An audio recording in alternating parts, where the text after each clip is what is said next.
RK நகர் மணி அண்ணன் சீமான் அண்ணா அவர்கள் இவ்வளவு நாள் கழிச்சு இனிமே தம்பியும் தாவேகா கட்சியும் எதுவுமே பண்ண முடியாது, தமிழ்நாடு முழுவதும் தம்பி பக்கம் தான் இருக்கு, நம்ம ஒரு ஓரமா இருந்துகிட்டு கவுன்சிலர் சீட்டு எதனா ஒண்ணு கட்சா போவோம் அப்படின்னு சொல்லி திருந்தி மேடையில வாக்குமூலம் கொடுத்துட்டாரு. இனிமே தாவேக்காக்கும் தம்பிக்கும் நமக்கும் எந்த வாய்க்கா சண்டை இல்லைன்னு சொல்லிட்டு ஒரு வாக்குமூலம் கொடுத்துட்டாரு.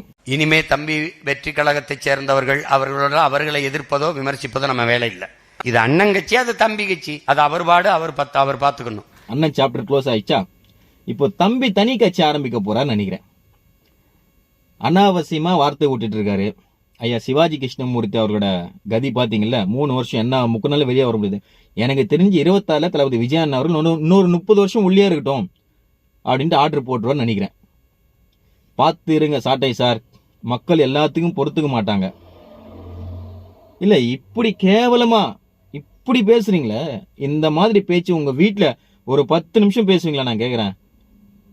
அப்படி பேசினாலும் விட்டுருவாங்கன்னு நினைக்கிறேன். அதனாலதான் இவர் மேடையில பேசிட்டு இருக்காரு. இப்படி அவருக்கு ஒன்னா பழக்க வழக்கமா இருக்கும் அந்த மாதிரி பேசுறதுக்கு, மக்கள் அதை ஏத்துக்க மாட்டாங்க. இன்னொரு வாட்டி இந்த மாதிரி மேடையில பேசினாரு அப்படின்னாக்கா தயவு செய்து மக்களாகிய நீங்க கேளுங்க.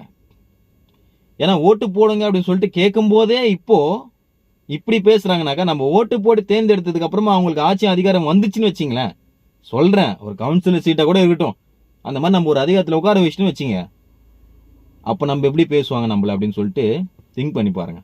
இனிமே யாரையும் அந்த மாதிரி மேடையில பேச விடாதீங்க ப்ளீஸ். சுத்தி குழந்தைங்க இருப்பாங்க. நன்றி.